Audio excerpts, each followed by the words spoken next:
প্রিয় ভাই সব, জিলহজের চাঁদ যখন উদিত হয় তখন আপনাকে আমাকে যে আমলগুলো করতে হবে, করলে আপনি লাভবান হতে পারবেন। আসুন আমরা জেনে নেই কি কি আমল আপনি করতে পারবেন। কিতাবের মধ্যে এসেছে জিলহজের প্রথম 10 দিনের 10টি আমল।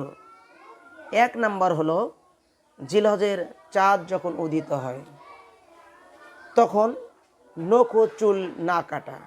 1 নাম্বার নখ ও চুল না কাটা।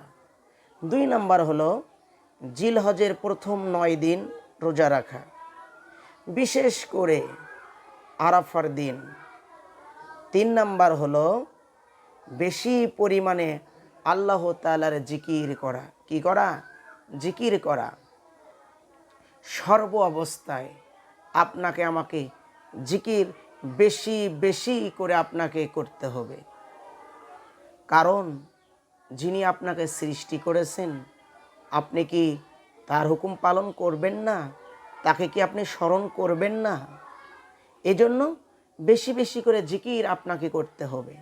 4 নাম্বার হলো বেশি পরিমাণে তাকবীর পাঠ করা। কি করা? বেশি পরিমাণে তাকবীর পাঠ করা। 5 নাম্বার হলো যথাসম্ভব সাদাকা করা, বেশি বেশি করে আমরা সাদাকা করব। 6 নাম্বার হলো অবিরত দোয়া করতে থাকা।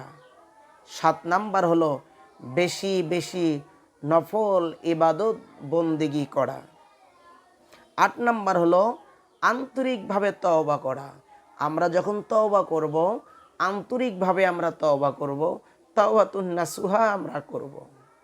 তাওবাতুন নাসুহা হলো এমন একটি তওবা যে বান্দা তওবা করতে দেরি আল্লাহ তাআলা মাফ করতে দেরি করে না। একনিষ্ঠতার সহিত আপনাকে আমাকে তওবা করতে হবে।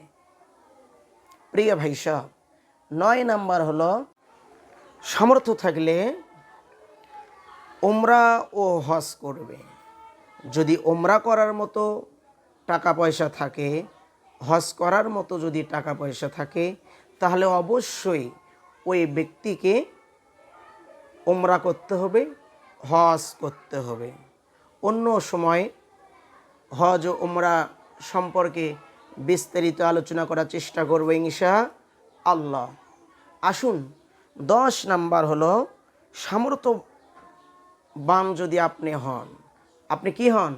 যদি আপনি সামর্থ্যবান হন, সামর্থ্য যদি আপনার থাকে, তাহলে অবশ্যই আপনি পশু কুরবানি করবেন আল্লাহ তাআলার রাস্তায়।